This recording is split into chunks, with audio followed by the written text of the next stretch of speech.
Olá, tudo bem? Seja muito bem-vindo ao Conexão RS desta segunda-feira. A gente começa a semana falando sobre o endividamento do Estado.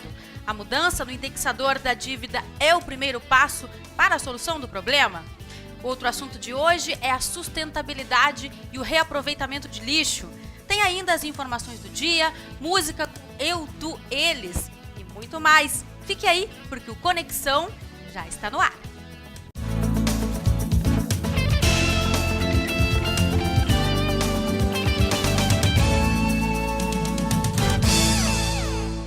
E a gente começa então a semana, falando sobre a situação da emergência do Hospital de Clínicas. O Perdigão tem as informações pra gente, né, Perdigão? Boa tarde, tudo bem? De cabelo novo? Boa tarde, Dani, tudo bom? De cabelo novo, Ah, né? antes de mais nada, obrigada, viu, por ter me parabenizado pela vitória do meu time. Eu não vou falar disso hoje, viu? Para mim não é um bom dia. Mas sobre a emergência do Hospital de Clínicas, ele só está atendendo casos que já estão lá. Para ter uma noção, Dani, são 93 pessoas no leito, lá no Hospital de Clínicas, e são 41 vagas. Então, os casos mais simples devem procurar aí as unidades de saúde básica e também as unidades de pronto atendimento. Agora vamos falar sobre a vacinação que aconteceu nesse último final de semana, no sábado.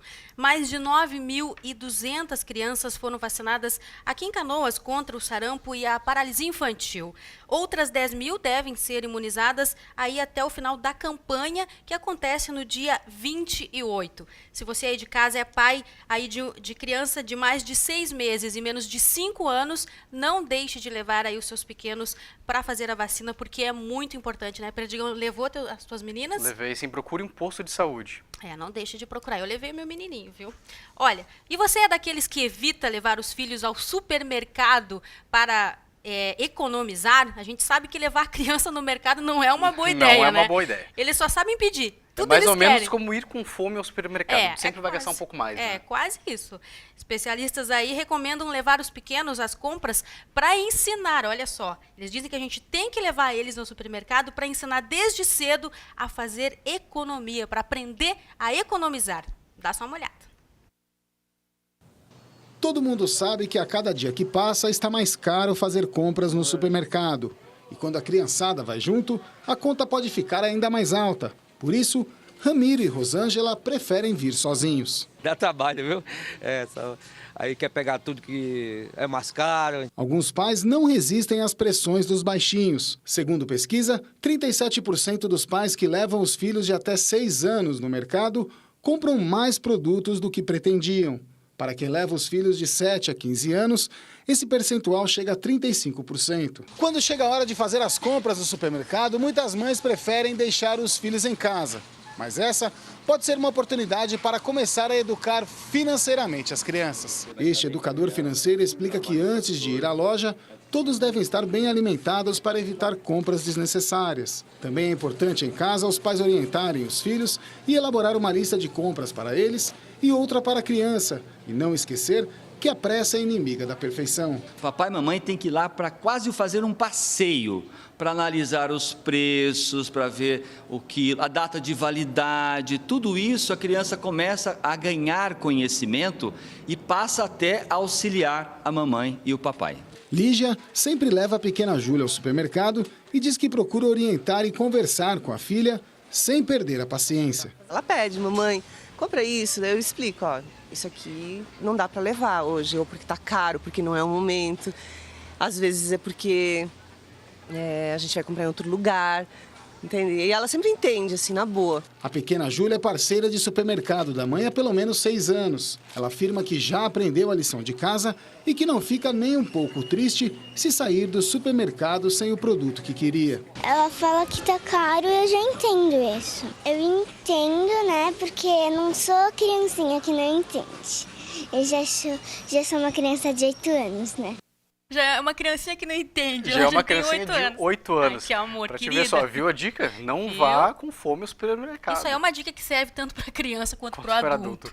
Bom, e você que está procurando emprego, fique atento. A Agência de Empregos de Novo Hamburgo tem 328 vagas temporárias abertas. Há oportunidades no comércio, serviços de construção civil e também a prestação de serviços e a indústria. Os interessados devem ir até o endereço que aparece aí na sua tela. Com Agora, currículo, aliás, com currículo e carteira de trabalho na mão. sim, importante. Olha, cada vez mais usado aí nas compras, o cartão de crédito é um amigo, mas também é um vilão, né? Ele é um aliado, mas em verdade. alguns momentos ele se torna um vilão. Sabe por quê? Porque muitas vezes a pessoa procura pagar só o mínimo. E aí que começa a bola de neve sem fim. É bem complicado. Dá só uma olhada nessa reportagem. Na hora de pagar uma conta, tem muita gente que recorre a ele. O cartão de crédito se tornou um aliado dos consumidores nas compras à vista ou parceladas. Gilza que o diga. Ela resolveu concentrar todos os gastos num único cartão e tem tudo muito bem controlado. A gente tem os dias certos de compra e eu sempre pago antes da data. Uma pesquisa do Serviço de Proteção ao Crédito aponta que 8 em cada 10 brasileiros utilizam o cartão de crédito pelo menos uma vez por mês. E 23% deles costumam fazer compras parceladas. O problema é que nem todo mundo tem a mesma preocupação da Gilza. Perder o controle dos gastos e depois optar pelo pagamento mínimo da fatura é comum. Com um agravante, 7 em 10 consumidores desconhecem os juros cobrados na operação. Aí começa a dor de cabeça. O que acontece com a maioria das pessoas? Elas olham o limite que a operadora de cartão dá e se sentem muito poderosas para comprar. E aí não avaliam, por exemplo, a necessidade daquela compra, o que vai impactar no orçamento e saem gastando meio que compulsivamente. Quem não quita o valor integral da fatura corre o risco de cair no efeito bola de neve, já que a taxa média cobrada hoje nessas operações gira em torno de 200% ao ano. Ou seja, o valor pode triplicar. Este educador financeiro explica que o cartão de crédito pode ser um meio de pagamento seguro e vantajoso, mas é preciso saber usá-lo para não ficar mais endividado. Algumas dicas ajudam, como, por exemplo, a escolha certa da data do vencimento. Eu devo verificar direitinho, quando usar o cartão, a minha capacidade de fazer o pagamento na próxima fatura. Você precisa saber quanto você já tem de comprometimento daqueles parcelamentos e por quanto tempo. Senão, de fato, você vai cair numa armadilha. Pagar sempre o valor total, né? É, Principalmente. Tem que olha, fazer planejamento financeiro familiar também. Vamos de música agora? Vamos de música. Eles estão aqui com a gente pela primeira vez no Conexão, os guris da banda Eu, Tu, Eles. Bem-vindos, tudo bem? Douglas e Cauê. Obrigado. Sejam bem-vindos. Vocês estão lançando nesse exato momento uma música... Na verdade, internet? na internet? Exatamente, cara. A gente está lançando agora às 18 horas, lá no nosso Facebook. O primeiro single, que chama Desprenda, né? Tá entrando agora, quem quiser dar uma curtida lá também. Qual é o Facebook? É Facebook/Eu, Tu, Eles. Eu, Tu, Eles, tudo junto. Exatamente, tudo junto. Agora Bob Marley, Cazuza. Beatles, Cazuza. Qual é a fonte de inspiração de vocês? Tudo isso mais um pouco, cara. Na verdade, assim, a gente toca e escuta todo mundo que a gente gosta, né? Então, cada um vem de uma vertente e se juntamos nesse propósito. Bob Marley é muito influente no nosso som, tanto quanto Beatles, quanto... Enfim, acaba virando uma mistura de sons que acaba chegando no nosso som, né? Esse trabalho de vocês, claro, é novo, mas vocês já vêm de uma história aí na música. Contem pra gente como que é essa história. Sim, na verdade a gente juntou os trabalhos, né? Só lembrando aqui, dar um alô pra galera, o resto da banda lá, o Cássio Letone e o Adriano Viger, bateria e baixo lá. Galera, valeu. Então a gente se conheceu mais proximamente falando assim em estúdio, né? Porque eu, o Cássio e o Adriano, a gente tem estúdio em Porto Alegre, a gente produz também, e o Douglas veio nos encontrar assim, pô, quero gravar um disco e tal. No final das contas, a gente foi vendo que a afinidade entre as músicas do Douglas e as minhas, que eu também sou compositor, né?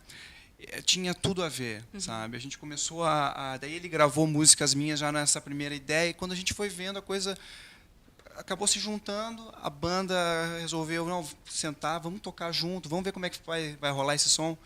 E aí começou o projeto... O ano inteiro a gente está trabalhando já em estúdio, né? Finalizando agora o disco, que está ficando super bacana para nós. E essa música, desculpa, Perdigão, Desprenda. essa música que vocês estão lançando agora, qual o nome dela? Vocês vão cantar ela hoje, né? Desprenda, é isso? Isso, chama Desprenda. Chama Desprenda. Vocês estão gravando também clipes? Já começaram a gravar clipes? A gente está começando, provavelmente no final de dezembro a gente deve lançar um clipe de uma outra canção que a gente já está terminando ela também em estúdio, que vai ser o próximo single a ser lançado. A gente deve lançar ele no comecinho de dezembro. As gravações não começaram ainda. De vídeo não. De vídeo não.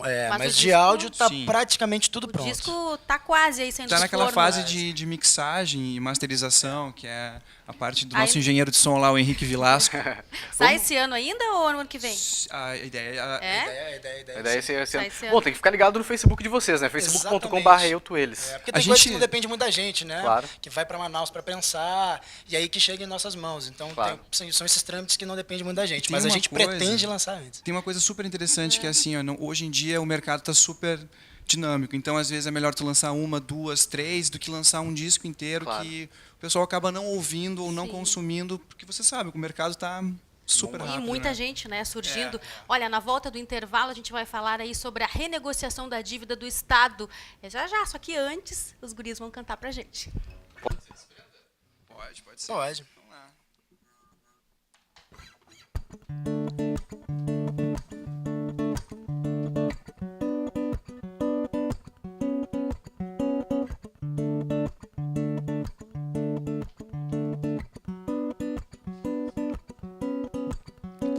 O tempo pede que você se desprenda, mas o relógio cola o ponteiro. E não há ponteiro, não. Desprenda, inventa, sustenta. Então, a armadilha começa na fila de espera da esfera da fala. Não há pressa como essa se mitifica. Que armadilha fadiga e venera a promessa de quem a conduz. E não há tristeza na beleza dos olhos tortos. Já bateu o sinal, teu fardo irreal te pesa. Inventa, sustenta, já bateu o sinal, teu fardo irreal te pesa. Inventa, sustenta em mim, em ti, em mim, os nós, em mim, em ti, em mim, os nós. Ai, ai, ai, ai, ai, ai, ai, ai,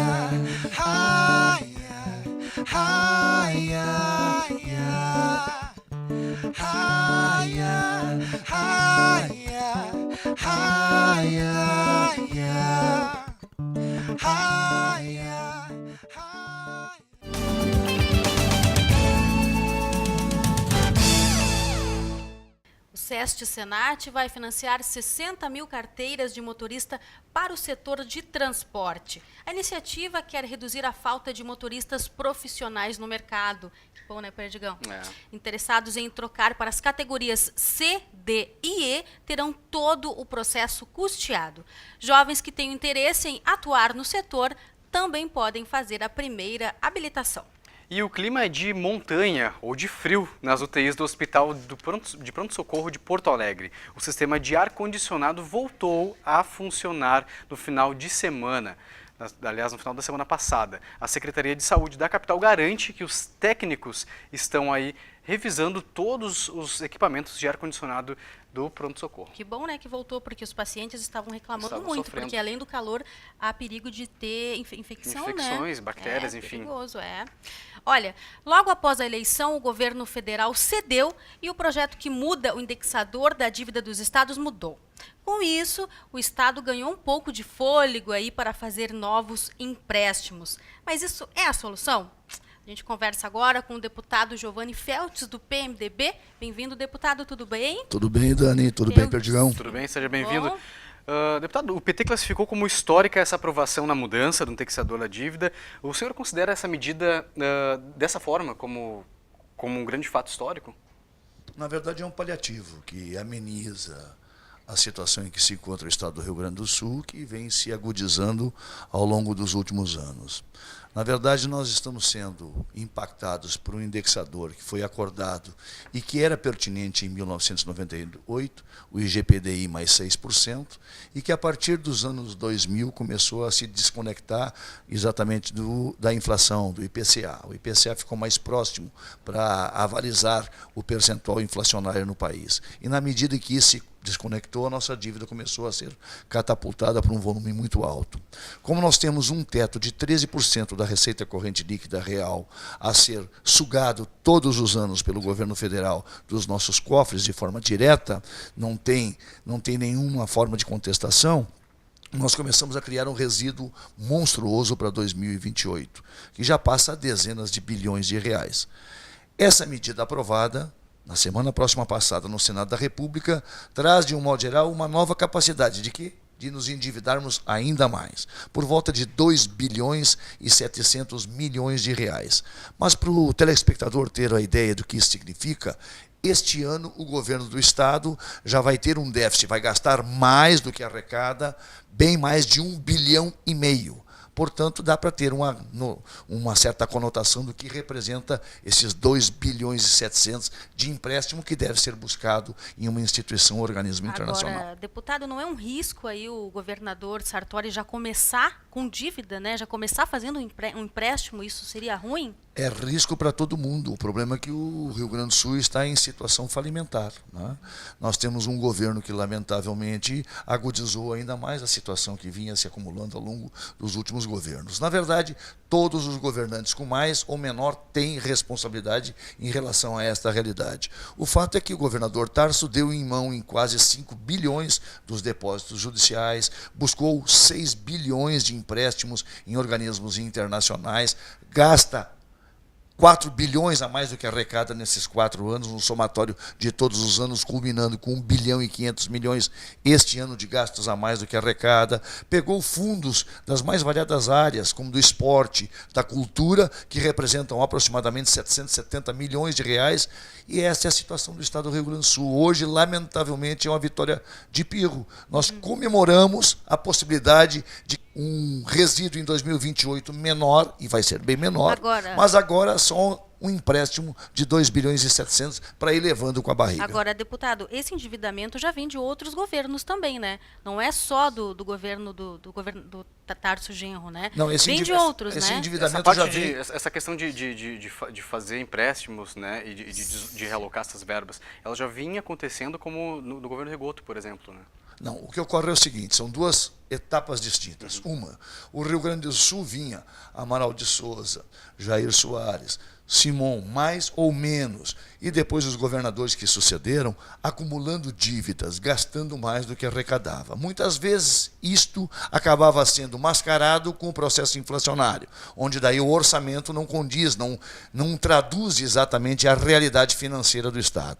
Em 1997 começou a ficar um peso muito alto para você conseguir rolar essas dívidas para cada um dos estados e das cidades maiores do Brasil, boa parte delas endividadas, em especial a cidade de São Paulo. O que aconteceu? O governo federal, na época Fernando Henrique, assumiu para si todas as dívidas de todas as cidades de grande porte e de todos os estados da federação, Dani. Isso deu uma elevação da dívida interna monstruosa. Apanhou muito por isso. Porque daí os dados e os gráficos eram brutais. Ele saiu de um patamar assim para um tantão assim de dívida. Apanhou, mas era a única forma de manter o plano real e a única forma de dar governabilidade ou auxiliar na governabilidade dos estados.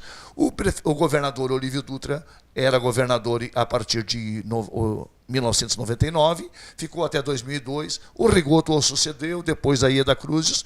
Todos eles, de um modo geral, mais ou menos contribuem para essa realidade que nós vivenciamos agora. Mas ela é fruto do somatório de todas as dívidas antes de 98, que fizeram mais ou menos um total de aproximadamente 9 bilhões e 500 milhões de reais.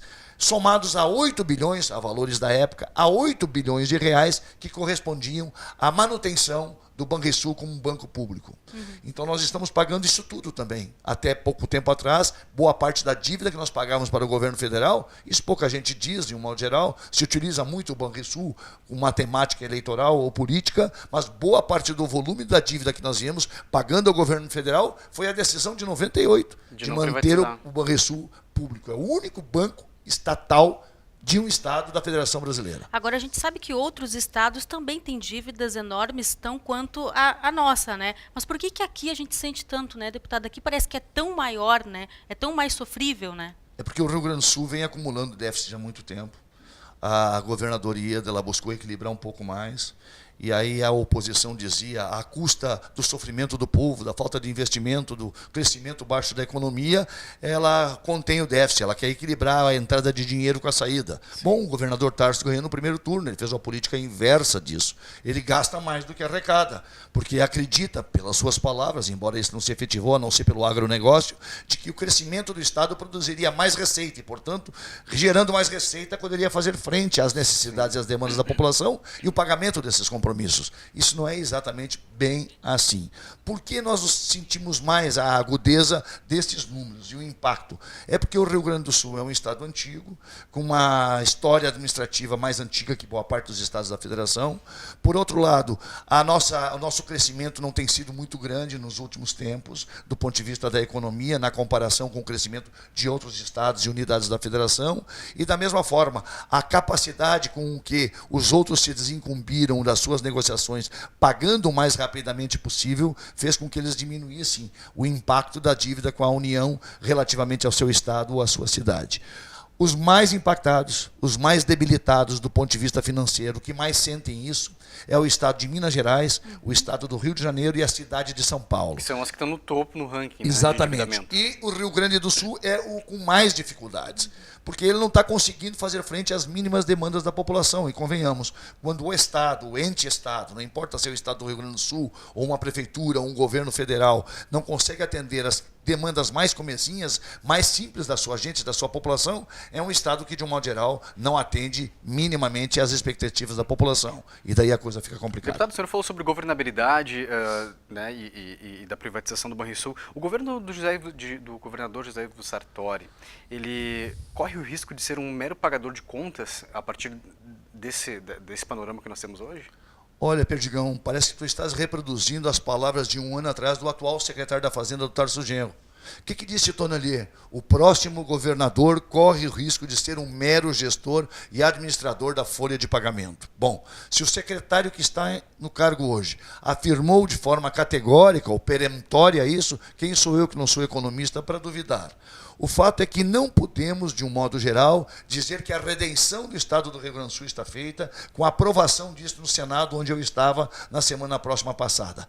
Dá um fôlego para, quem sabe, com um governo com coragem, proativo, um governo que seja protagonista, que enfrente problemas, que mude o estado atual de angústia do Rio Grande do Sul, do ponto de vista administrativo e de finanças, possa soerguer a economia, possa fazer que logo ali adiante a gente possa ter novas esperanças de um estado que já foi outrora um estado exemplo para todo o Brasil. Agora, deputado, o senhor acabou de falar do Banrisul, né? O Banrisul, ele é um peso para o estado, então ele deveria ter sido privatizado, na sua opinião? Ao mesmo tempo, não, absolutamente não. E tanto é que o governador da época, que era o Antônio Brito, eu era deputado estadual na época, todos nós defendíamos a manutenção do Banrisul como um banco público. O fato é que durante muitos anos nós tivemos que, por conta da manutenção desse banco, pagar um bocado de recursos, né, que nos custou exatamente caro.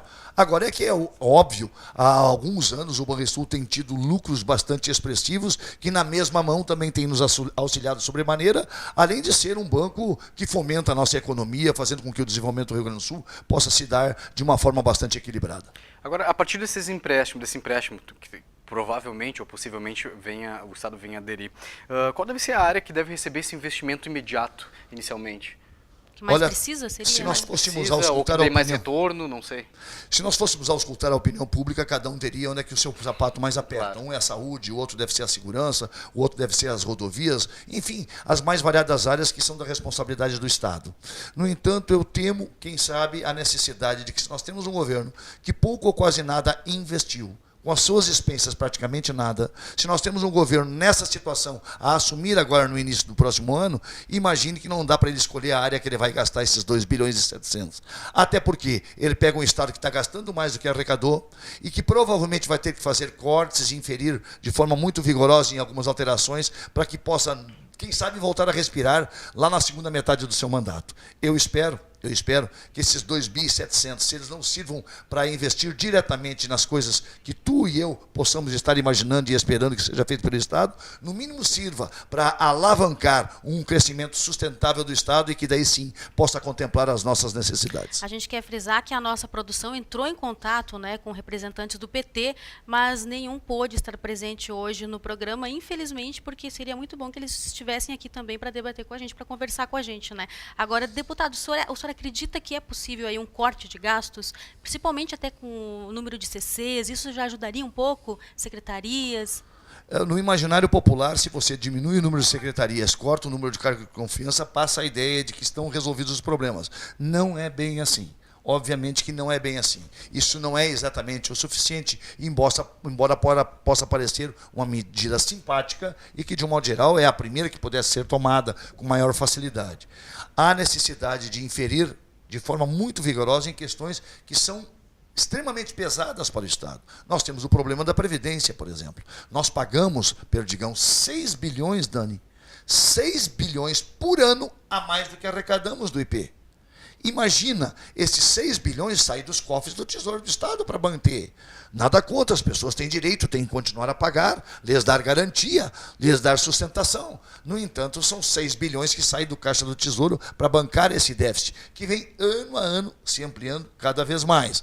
E, lamentavelmente, esse governo, e todos os outros, mas em especial esse, já que a Dilma fez em Brasília, poderia, com alinhamento também nesse sentido, ter proposto, quem sabe, uma certa equalização na mesma iniciativa que fez a Dilma, diminuindo esse déficit que é galopante e que, de modo geral, poderia ser contido. Lamentavelmente, o Tarso não fez. Assim como também teriam outras iniciativas. Da mesma forma, eu lamento o fato de não ter nenhum deputado do PT aqui, exatamente para cotejarmos essas situações.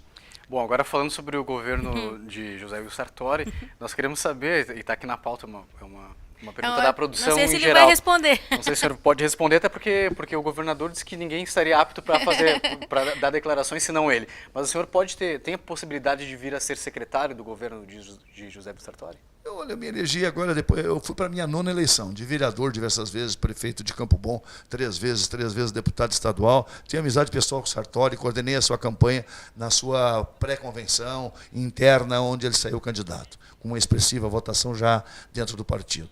Eu confesso que isso não me preocupa agora. Estou com um mandato, uma expressiva de votação de mais de 151 mil votos para deputado federal, uma campanha bastante modesta e simples, e vou cumprir o meu mandato. Aguardemos o governador tomar a sua decisão. Agora... E ele disse para a imprensa, e vocês devem ter reproduzido isso aqui no Conexão e na TV Ubra, que isso se daria lá pelo dia 15 de dezembro. Assim como vocês. E os gaúchos e gaúchas, eu também estou no aguardo. É que a gente não podia deixar de fazer essa pergunta. E nem se soubesse ia falar, né? Claro que não. Agora, também. Deputado, como que o senhor pretende, então, estando com secretaria ou não, como que pretende aí contribuir para esse governo? Bom, como deputado federal, obviamente, fazendo voz e vez do nosso mandato para as demandas que eventualmente emanem do governo do Estado, do governador José Wilson Sartori e as demandas do Estado do Rio Grande do Sul, de um modo geral, né? Quer dizer, tem que reverberar, tem que gritar, tem que falar, tem que pedir, tem que gestionar, enfim, fazer tudo aquilo que um mandato de deputado federal exige que você faça. E eu não tenho a menor dúvida que os outros colegas 30 deputados de todos os partidos, quero crer, estejam com o mesmo propósito. Afinal de contas, nos elegemos aqui no estado do Rio Grande do Sul e para isso fomos eleitos. Do ponto de vista da possibilidade de termos um governo que mereça o apoio e o aplauso, vai contar comigo sempre, porque eu não tenho a menor dúvida que foi o melhor candidato, uma figura com condições, com convicção e com coragem para fazer aquilo que é necessário que seja feito aqui no Rio Grande do Sul. É isso que tenho expectativa em relação ao Sartori. Eu, confessadamente, espero de que ele tenha iniciativas que sejam proeficientes e que deem resultado o mais rapidamente possível. E como companheiro partidário e gaúcho, mais do que nunca, vou torcer para que as coisas deem certo. E o que o PMDB está achando, está esperando aí dessa transição de governo desses últimos dias aí? Primeiro, eu acho que os 5 nomes que o Sartori escalou para essa transição são figuras competentíssimas, de um modo geral, com grande respeitabilidade, com compromisso partidário, com fidelidade em relação às coisas do Estado e, seguramente, com conhecimento. Eu imagino que não poderia ser diferente, a transição absolutamente pacífica. Nós queremos ter aí, nos assenhorar de todos esses números, de todos os dados, e seguramente o Ipsen, o Fogaça, o Melo, o Schirmer e o Búrigo vão fazer isso com a melhor das competências, que são o quadro que o Sartori escalou. Posteriormente, eu quero crer que o governador vá distinguir homens e mulheres das mais variadas representações do Estado para ocupar as suas secretarias, e a partir de então eu acho que as coisas vão andar, espero eu, que celeremente. Por outro lado, o PMDB fica só como um avalizador das ações que ele vai tomar, e espero que eu e tantos outros do nosso partido que estão aí a nos ouvir e a nos ver, possamos ser escudeiros das iniciativas que queremos que Sartori tome, e porque nós acreditamos que elas são absolutamente necessárias, e quem sabe algumas delas já deveriam ter vindo há um bom tempo. Tá certo, obrigada pela sua presença aqui no Conexão, e um bom trabalho lá em Brasília, viu? Olhe por nós lá. Eu agradeço, Dani, eu agradeço a você também, Perdigão, um abraço Muito a vocês obrigado. todos do programa Conexão, estamos sempre à disposição, e olha, foi muito bom, especialmente por conhecê-los, participar do programa ao vivo e ter a oportunidade de escutar uma música inédita, bem construída. Seja sempre e bem bem-vindo. executada. E vou convidar o senhor para ficar aqui mais um pouquinho, que a gente vai conversar com o Bives, que ele tem um assunto que tem dominado aí os acontecimentos da semana, né, Boa tarde, Bives? tudo bom? Bem? Boa tarde, Dani, boa tarde, Perdigão, boa tarde a todos os amigos. E a moda pegou, viu? A moda pegou. Não é bem uma epidemia, né? Não é o apocalipse zumbi, mas tem gente andando pela rua assustando algumas outras. Bom, a gente leva um pouco na brincadeira porque realmente está chocando o mundo inteiro, e parece que a moda pegou, e a gente costuma dizer, já que estávamos falando do Rio Grande do Sul, né? Aquele bairrismo, mas de uma forma light, brincadeira, tá, gente? Mas é gaúcho melhor em tudo. Estamos ditando moda de Porto Alegre a Nova York, gente. Olha só. Óbvio que as pessoas transitarem, por exemplo, nuas na rua em forma de protesto não é uma novidade. Mas a sequência é que, embora existam diferentes razões, né? A moda e a sequência que tem chamado a atenção.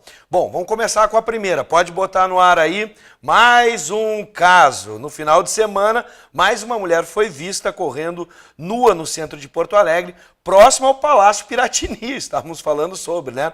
Dessa vez, o ato parecia consciente e planejado, pois ela estava devidamente preparada para o Cooper, né, para fazer a sua corrida. Boné para proteger a cabeça, estava calçando um tênis apropriado para a prática, e aí estava no centro de Porto Alegre praticando o seu exercício, né, exercitando o corpo. E na sequência, depois de todas esses casos, para o domingo, um evento foi marcado nas redes sociais, vocês estão vendo aí, é a corrida pelada na Carlos Gomes, convocando as pessoas a correrem na avenida, onde aconteceu o segundo caso, naquela chuvarada que deu. Bom, o cenário esse, a Carlos Gomes, estava esperando 3 mil pessoas, mais de 3 mil pessoas confirmaram. Não foram muitas, né? Mas teve gente sim, tá aí, ó. Agora um homem, né? Que venceu a vergonha e a timidez e se arriscou a caminhar pela Avenida Carlos Gomes pelado. Os organizadores, segura essa foto aí que eu já vou chegar lá. Os organizadores desse evento aí na Carlos Gomes, eles prometem intensificar, né, essa campanha, esse movimento, para que as pessoas não fiquem mais tão espantadas se verem alguém pelado na rua, e inclusive convocaram até doações de alimentos que vão ser repassados a uma instituição que foi votada dentro ali do evento, da fanpage, enfim, da comunidade é coisa de Orkut, é da antiga, né? Vamos falar fanpage. Bom, agora sim, este cidadão que exportou a moda aqui de Porto Alegre e foi para Nova York, gente. Olha só, a metrópole é Porto Alegre, que está influenciando o comportamento mundo afora. Esse cidadão estava no metrô e foi fotografado por um fotógrafo amador chamado Peter Davis. O homem estava alternando minutos de sono com goles de uísque, né? A foto teria sido registrada na última quinta-feira no metrô em Nova York. E para o fotógrafo, o mais estranho de tudo, gente, é que ninguém ninguém tomou uma atitude a respeito e as pessoas ao redor, o que chamou a atenção do fotógrafo é que as pessoas acharam isso bem normal. É como se nada tivesse acontecendo dentro do metrô de Nova York. E para quem defende, de repente, essa ideia, é um objetivo principal. Hoje chama atenção, hoje para Porto Alegre. Mas imagina isso no Transurb, gente. Será que ia dar confusão no Transurb? Não sei. Como eu disse, né, no início desse boletim, andar pelado por aí não é uma novidade e as razões são as mais diferentes. Né? A motivação pode ser protesto, distúrbio mental ou até mesmo exibicionismo. O fato é que depois dessa sequência iniciada em Porto Alegre, a imprensa começou a dar mais atenção à prática. Isso, gente, pelo menos até se tornar, como aconteceu no metrô de Nova York, algo mais comum. E aí as pessoas não fiquem tão chocadas. A imprensa acaba indo na onda de todo mundo, né? Enfim, eu não sei, eu tô dividido. Não é um em cima do muro, mas quem sabe... Muro é sexta. Sexta-feira a gente falou sobre isso. A gente só não tinha ideia de que a coisa ia continuar, né, nesse ritmo alucinante, né?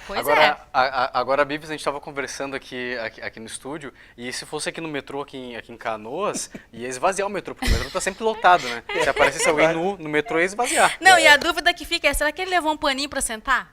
Boa pergunta também, boa pergunta, né? Bom, mas reparem que esse cidadão, ele estava nu, mas estava de tênis e de meia também. Sim, precavido. Não pode ficar com o pé gelado, né? Sim, vai que chove, né? Senão dá tosse. Mas enfim, gente, só para terminar, eu quero fazer um convite muito especial. Hoje estreia na Ubra TV os Fatos Histéricos, que são videoaulas que eu produzo junto com o professor de História. A qualquer momento da programação da Ubra TV, você vai aprender um pouquinho mais sobre a história do Brasil, a história geral também, enfim, todos os capítulos que marcaram a história da humanidade de um jeito diferente, com o bom humor característico do amigo aqui, o amigo Bives, e do professor Gustavo Herskovitz, professor de História, que vai então dar essas aulas aqui na Ubra TV, Fatos Histéricos. Acessa facebook.com/Fatos Histéricos e aprenda a história de um jeito diferente, tá bom? Até amanhã. Até amanhã, gente. Tchau, Beijo, tchau. Agora eu pergunto pros guris e pro deputado, né? Que estão aqui com a gente. O que vocês acharam dessa moda? Vai pegar? Eu acho que já pegou, né, na verdade. Já pegou, né? Pegou, lá em Nova York está sendo reproduzida, né, deputado? As motivações são as mais variadas. Eu sei que em Barcelona existem duas pessoas, dois homens, coincidentemente, que foram até a mais alta corte na Espanha para exigir o seu direito de andarem nus. E andam nus pela Rambla, por todas as ruas transversais de Barcelona. Quer dizer, eles querem, né? Eles querem, e a mais alta corte da Espanha acabou lhes concedendo esse direito, né? Bom, cada um tem o seu jeito. Eu confesso que as motivações são as mais variadas mesmo, mas quer me parecer, embora eu entenda muitas vezes esses protestos que ganham repercussão, e muitos deles são por causas muito nobres, a maioria deles por causas muito nobres, quero crer que num ou no outro caso até os corpos bem ajeitados, quem sabe, né? Tem um quê de futuro aparecendo numa revista, numa capa e render algum troco, né? Eu acho que tem algo atrás, não é? Pode ser. Não sei. Mas de qualquer forma é agradável. Só que no dia da última pessoa que apareceu andando nua, tinha sido marcado um encontro, né, na internet, via Facebook, Sim. o pessoal se encontrar e tal. E pelo visto foi a única, né? Só uma que foi compareceu. Só uma pessoa corajosa, compareceu. mas corajosa. Ninguém tá com muita coragem aqui no estado. Agora, guris, de onde saiu esse nome, né? Eu, tu, eles. E aí, Cauê? É uma brincadeira com as palavras da nossa língua. A gente tem, assim, a gente quer ter o prazer de que as pessoas se apropriem, né? Então, é para mim, é para ti, a nossa música é para todas as pessoas, do singular ao plural. Não tem distinção, né? Por isso. Bom, então, para todas, então vamos ouvir. Todos, exatamente. No próximo bloco a gente vai falar sobre sustentabilidade. Já. Vamos lá. O que é o amor?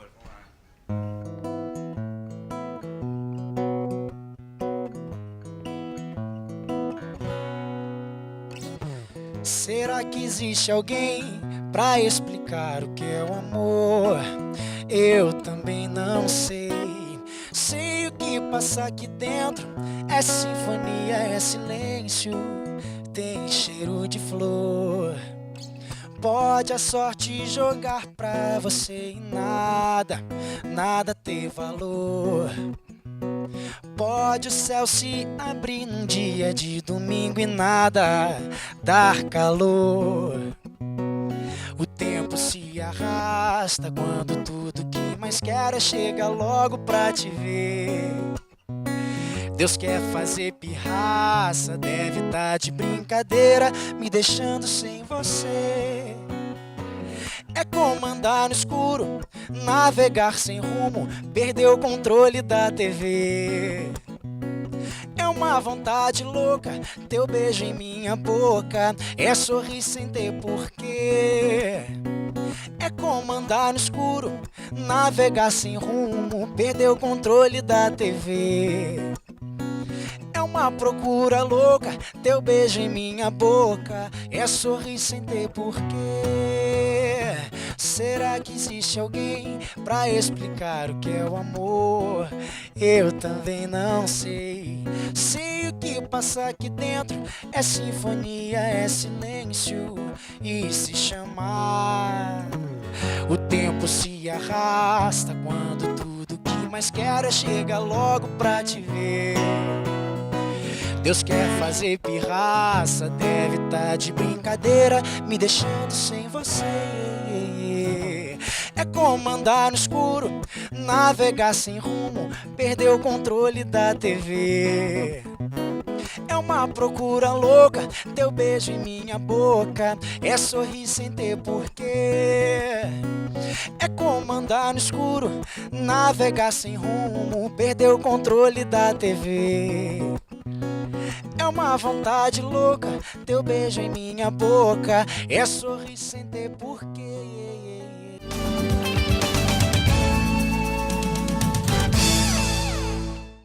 A semana começou aí bastante abafada no estado. Vamos ver se esse calorão aí segue amanhã.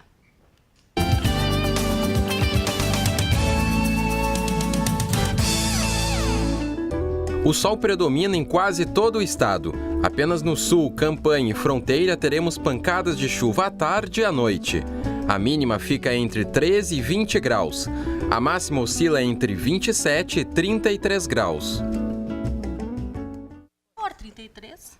Já é um calor bem grande. Bom, por 9 dias a capital gaúcha foi palco da semana Lixo Zero.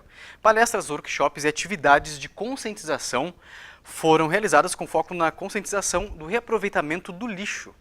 Foi a primeira vez que a capital sediou, né, um evento como esse. Para falar sobre o assunto, a gente conversa agora com a Fabiola Pesce. Tudo bom, Fabiola? Tudo bem? Como é que tá? Seja bem-vinda. Seja bem-vinda. Obrigada, eu que agradeço a oportunidade. A Fabiola, ela é coordenadora da Semana Lixo Zero de Porto Alegre. Agora, Fabiola, o evento encerrou domingo, né? Vocês fizeram uma limpeza ali em frente ao Iberê Camargo, na Orla. Qual é o balanço dessa atividade ali nesse domingo? Bom, é muito interessante ver como acontece, por exemplo, o inventário de resíduos. Ele é por amostragem. Quando a gente quer saber quanto gera de resíduos em qualquer tipo de ambiente, a gente seleciona uma parcela desse resíduo e abre as sacolinhas e vê o que sai. Da mesma maneira acontece num meio natural. Então, foi muito curioso o tipo de materiais que a gente conseguiu encontrar ali. Foram 2 sacolas de 100 litros cada uma, né? Foram 200 litros só de sapatos. Sapatos? Sim, muito curiosamente. Então, a gente tirou algumas coisas, substâncias químicas, né? Inseticidas para barata, a gente encontrou seringa, a gente encontrou uma série de coisas. E, por amostragem, se a gente replicasse esse volume, a amostragem de tipo de resíduos encontrados, certamente a gente conseguiria ter um diagnóstico do que cai na orla do nosso Guaíba. Né? Quer dizer, tanta gente precisando de roupa, enfim, e provavelmente algumas roupas também devem ter sido encontradas, de repente. Inclusive, tinha alguns tênis que eram bem novos, a gente até brincou, né? Alguém que levar para o sapateiro. Mas teve também, curiosamente, uma sacola só de roupas, né? Então, a gente teve... A maior parte era plástico, isopor, né? E garrafas PET, tampinhas, mais que tudo era isopor. Mas a gente achou muito curioso a tipologia do resíduo que a gente encontrou. Agora, o alto índice, né, do uso de sacolas plásticas também foi um dos assuntos do evento, né? Inclusive, tem uma lei aí de 2011 que obriga os supermercados a trocarem, né, a sacola plástica pelas sacolas biodegradáveis. Só que muita gente não faz isso, né? Por que ainda falta informação? O que falta, Fabiola, para que as pessoas cumpram, né, esta lei? Então, Existem muitas coisas que precisam ser adequadas para a gente conseguir fazer uma gestão completa de resíduos. É importante mencionar que ser lixo zero, que é o que a gente prolifera, é desviar de aterro ou de incineração qualquer tipo de resíduo. A gente ainda vive um mundo muito condicionado aos descartáveis, né? Onde entram as sacolas, onde entram os copos de plástico. E dentro do movimento lixo zero, a gente começa falando dessa conscientização.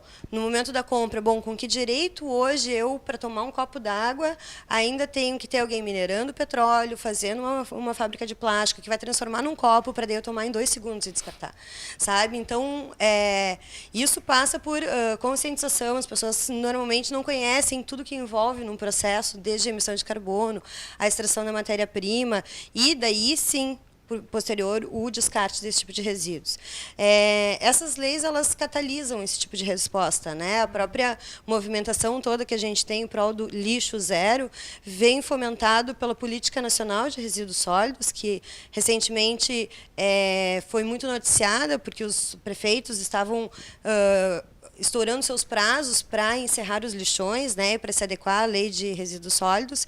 E tem sido uma construção muito intensa. Isso tem fomentado, as pessoas têm muitas dúvidas técnicas, as pessoas têm muitas dúvidas operacionais de como implementar esse tipo de mudança. Então, obviamente, tudo começa com a educação ambiental, onde a gente envolve todas as pessoas. Quando a gente fala em educação ambiental, não existe uma matéria, ok, aqui eu vou ensinar educação ambiental. A educação ambiental, ela está dentro do curso de engenharia, ela está dentro do curso de medicina, indiferente se eu estou fazendo farmacologia, onde vão os resíduos da farmácia, onde vão os insumos, se eu sou um arquiteto, né, e sou um profissional liberal, bom, que tipo de matéria-prima eu estou fomentando para compra, que tipo de projeto eu estou fazendo, ele já tem eficiência energética ou não. Então, a gente tem tido uma demanda não só ambiental, porque quando a gente está falando do ambiental, e daí até queria deixar uma sugestão para o Estado, hoje a gente joga no lixo 4,6 bilhões de reais só em matéria-prima.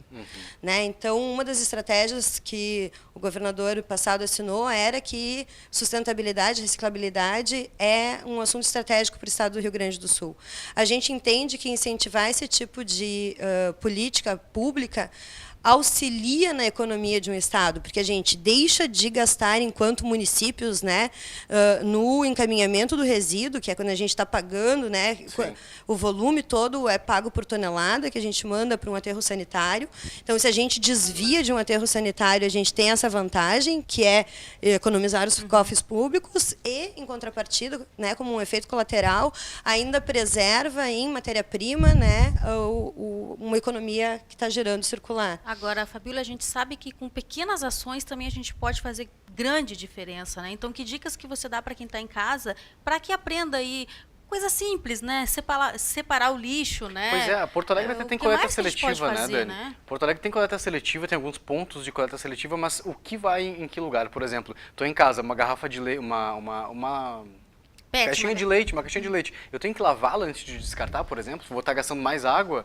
Esse é um assunto bem polêmico. De maneira geral, não tem que lavar, né? A gente entende que, além de gastar a água, também tu aumenta o custo de tratamento da água quando tu lava as embalagens. Existe uma questão social que as pessoas consideram como aquele resíduo é encaminhado para os catadores, mas tecnicamente não se lava. As dicas simples que a gente pode passar pelas sacolinhas, né? Então, uma das falas que a gente teve na Semana Lixo Zero era exatamente isso, como não usar sacola plástica. Isso serve para qualquer tipo de descartável, porque a gente tem que começar a pensar que todos os descartáveis são uma escolha individual e que a gente não precisa deles, porque a gente tem a colherinha de plástico, mas a gente tem uma colherinha de metal, provavelmente no mesmo alcance, né? Então, vamos falar das sacolinhas, que acho que é uma dica legal, assim. Eu vou contar como eu descarto o meu resíduo, que é uma das maneiras que a gente orienta. Então, eu ponho rapidamente, tá? Bem rapidamente. Tá bem estourado. Tá bem. Bem rapidinho. Então, tu tem todo o seco ali, quando tu abre, tu vai enxergar a caixinha de sucrilhos, onde tu vai pôr todo o teu papel, tu vai ter um saquinho de açúcar, onde tu pode colocar as embalagens ali dentro. Então, a gente usa as embalagens que estão no próprio lixo para servir de condicionamento e eliminar a necessidade desse uso da sacola. Quer dizer, são pequenas atitudes que fazem grande diferença. Obrigada, viu, pela sua participação aqui no Conexão. Foi Muito bom, né? A gente Muito tem bom. que começar em casa, né? E começar com educação e com criança também. Parabéns pelo projeto. É, Educação obrigada. ambiental sempre. É verdade. Agora, guris, telefone de contato, eu sei que vocês ainda não estão muito assim, né, começando a fazer show, mas já vão fazer. Quem quiser, né, saber mais sobre vocês, é só ir no Facebook. Ah, e Então, falem sobre exatamente. isso. E deem, por favor, o link no Facebook, Sim. onde foi lançada a música aqui, Sim. né? Primeira mão, né? E eu já Primeira vou convidar mão. vocês para voltarem aqui no lançamento do disco, porque eles são muito bons, né? Com certeza. Obrigado, a gente agradece. Bom que vocês gostaram. A SoundCloud hoje em dia é uma ferramenta de música, né? Que ali a gente posta praticamente todos os singles que a gente lança. Hoje está sendo lançado o primeiro, Desprenda. Então é soundcloud.com/eutoeles. E facebook.com/eutoeles. Isso, para terminar, Fabíola, qual é o teu site, rapidinho? Então, a gente tem um site que descreve toda a programação, que é semanalixozeroportoalegre.com.br. Tá certo. Conexão fica por aqui. Beijo, a gente se vê amanhã. Terminamos amanhã, com 6 da música. tarde. Vamos lá.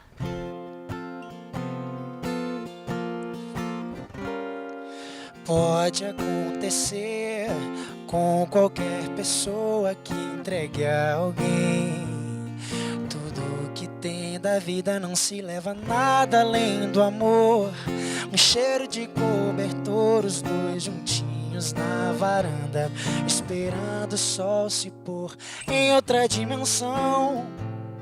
Não deve haver paixão maior, somente a certeza da dúvida de amar alguém para ser teu a vida inteira.